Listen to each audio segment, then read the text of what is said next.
Stats SA is raising the alarm on rising homelessness in the country. The report states that children under the age of 15 represent a significant portion of the homeless population.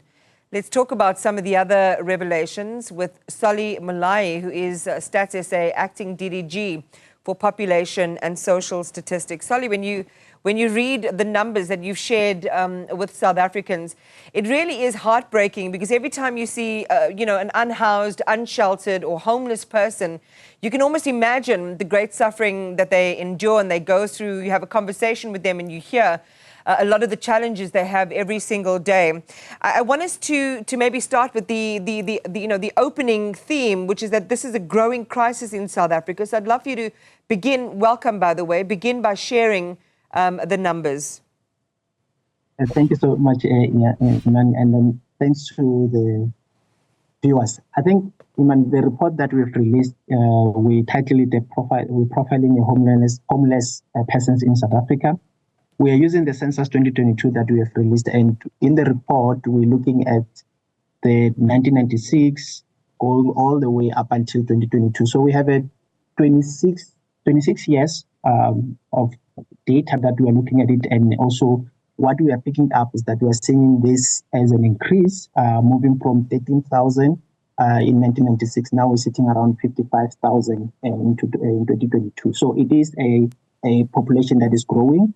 And what we are also seeing is that if you're profiling it, to your point, we're starting to see and understand it much better. We have two categories, Iman. We have those who we refer them as roofless, meaning you find them mostly in the streets, under the bridge, and then there are another group that we found them in the shelter. So those are the two groups.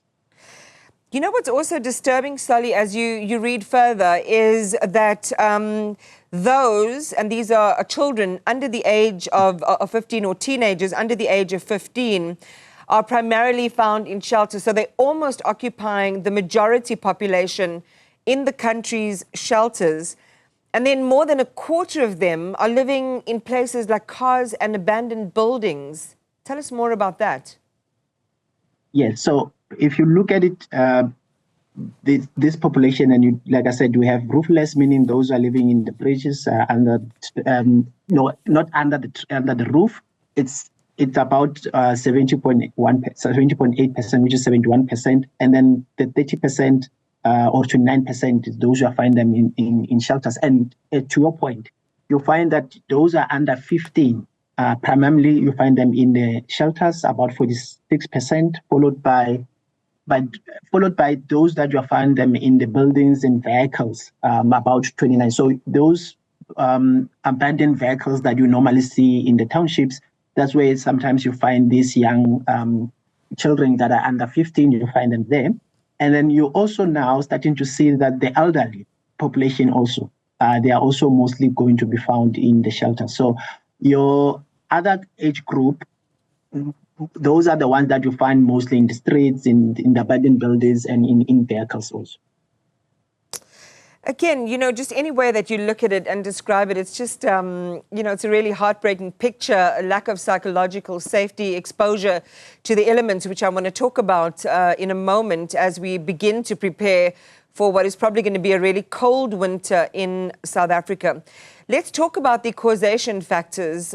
Solly, what did you find amongst both these groups, both the elderly and young people, for why they are finding themselves without shelter? And I think this is the core of the report itself, because with the report, Iman, we wanted to not just to give the numbers, but also to try to understand what could be the reasons. And we are finding that one of the main reasons, or the most primary reason, is unemployment. So unemployment, it is being given as a reason why they don't have a shelter. And this is sitting about 54%. And drugs and alcohol use contribute to about 11.7%, and followed by lack of income.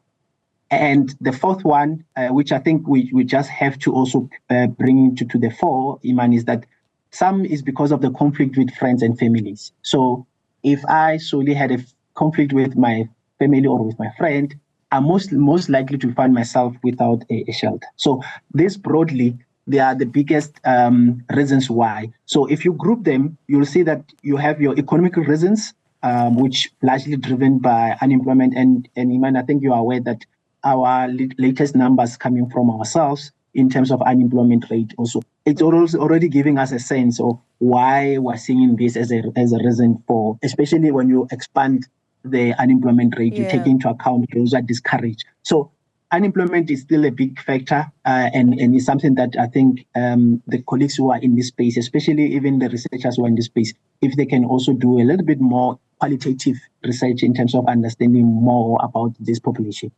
Yeah, that will be really useful. I mean, you did take a stab at some of the qualitative reasons, which we continue to talk about.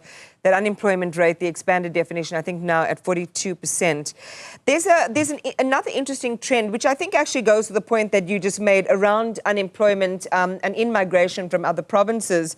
But you can please just explain further, is the disparities in the regional spread or proportion of unsheltered, people without housing, and the homeless across the country, as Gauteng having the lion's share. And then by contrast, you see the provinces with the least number, or the smallest proportions in the Northern Cape and Mpumalanga. What are some of the factors affecting those numbers there? So if you look at just the migration flows in South Africa, our two economic hubs, which is your Gauteng and Western Cape. Gauteng, the inflows coming mostly from Limpopo as our domestic migration. And then if you look at international money, you see that your SADC regions are the ones who are also contributing, especially Lesotho and Zimbabwe. That's when we're seeing, and also Mozambique, we're seeing a lot of migrants coming to Gauteng. And then your Western Cape, that's when you're seeing your Eastern Cape as an inflow to the Western Cape. So it's not surprising when you get to the homeless population that there's similar pattern you are seeing them. For example, we are starting to have a sense of understanding where, because in the report we are also looking at whether Soli was born in Gauteng or was born outside Gauteng. So you find that majority of those who are homeless actually are residing in Gauteng. They're born in Gauteng. So it means that they are born and bred in Gauteng and they find themselves in the streets of Gauteng. And now when you overlay it with the other provinces like Limpopo, you see that most of those who are coming from Limpopo, about 74% of them, Iman, they are born in Limpopo, but then they find themselves homeless in Gauteng. Again, it's an issue of migration flow. And remember, migration is about pull and push factors. So as Gauteng, as being an economic hub, we are most likely to attract other people from other provinces to come into Gauteng. So it is something that we are picking up. So no wonder we are seeing a concentration of homeless people in those economic hubs, and Gauteng is taking a big chunk of these numbers. You know, Sally, all I can think about is winter approaching. We're expecting the coldest months this year, July and August, highs of 19, but lows of 5 degrees. And for those who are unsheltered or aren't able to get into a shelter, that can only spell disaster. So what do we do in closing? What are the recommendations, I imagine, both to policymakers, but just in general, for us to do something about this and change this picture? Okay, I think from the policy side, from us as statisticians, we have done the report, we have tabled it in front of our sister departments to make sure that they are aware of this number. But I think, Iman, there's also another discussion as a society we have to have. If you look at the reasons, conflict with family, friends, and families, these are some of the things that from the community perspective, we may want to have a discussion to say, how can we assist on that space so that we don't see these numbers growing?